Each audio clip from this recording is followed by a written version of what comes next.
সবাই জানো এখন গ্লোবাল ওয়ার্মিং এর জন্য ওয়েদার আমাদের সব জায়গার কতটা চেঞ্জ হয়ে গেছে। ভীষণ গরম পড়ে গেছে, যেটা হচ্ছে অসহনীয়। এখন পুনেতেও কিন্তু প্রচণ্ড গরম, যেটা আগে হতো না।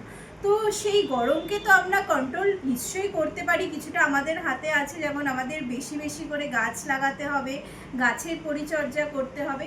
তার সাথে সাথে আমাদের শরীরকে যাতে ঠান্ডা কিছু দেয়, সেই ঠান্ডা জিনিসও আমাদের বানাতে হবে। তো চলো আজকে তোমাদেরকে দেখাই একটা খুবই হেলদি আর টেস্টি ড্রিঙ্ক, যেটা কিনা এই গরমে তোমাদের কিছুটা হলেও রেহাই দেবে।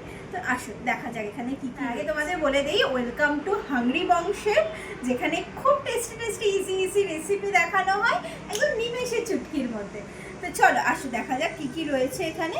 সবার ফার্স্টেই নিয়ে নিয়েছি একদম ঠান্ডা ঠান্ডা কুলকুল বরফ। আর এইটা হচ্ছে সাবজা মানে চিয়া সিড, যেটা আমাদের শরীরের জন্য খুব ভালো। का रस और ये है गोंद कटीरा। ये कोई भी शॉप में, लोकल शॉप में आपको मिल जाएगी। और ये হচ্ছে গ্লুকোরাসো। তো চলো বানানো যাক।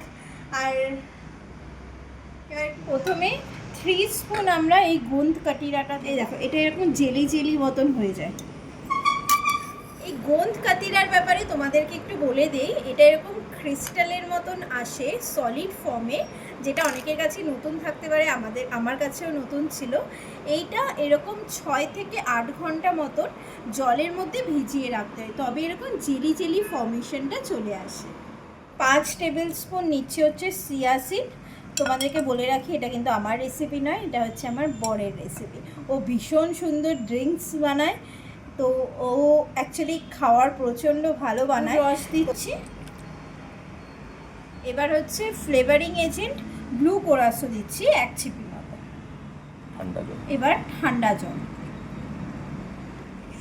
ভালো করে মিক্স দেখো কি সুন্দর ওশিয়ান ব্লু কালার হয়েছে না। এবার বরফগুলো দিয়ে দিলাম গ্লাসের মধ্যে।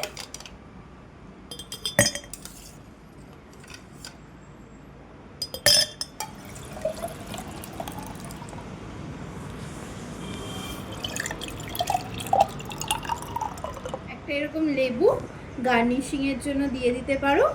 ব্যাস রেডি আমাদের ড্রিঙ্ক। প্রচণ্ড রিফ্রেশিং, উইদাউট সুগার। তোমরা ঘরে এটা বানিয়ে খেতে পারো। আর ছোট্ট কথা তোমাদের সাথে শেয়ার করতে চাই, তোমরা সবাই জানো এখন কেমন লু বয়, বাইরে দুপুরবেলায় কতটা গরম পড়ে।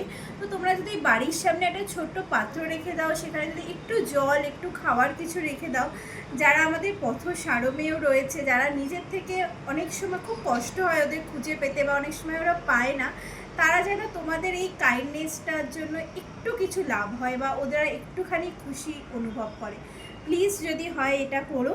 আর যারা ঘরে আসে তোমাদের ডেলিভারি বয়, তাদেরকে একটু জল অফার করো। ব্যাস এইটুকু। টাটা, দেখা হচ্ছে পরের ভিডিওতে।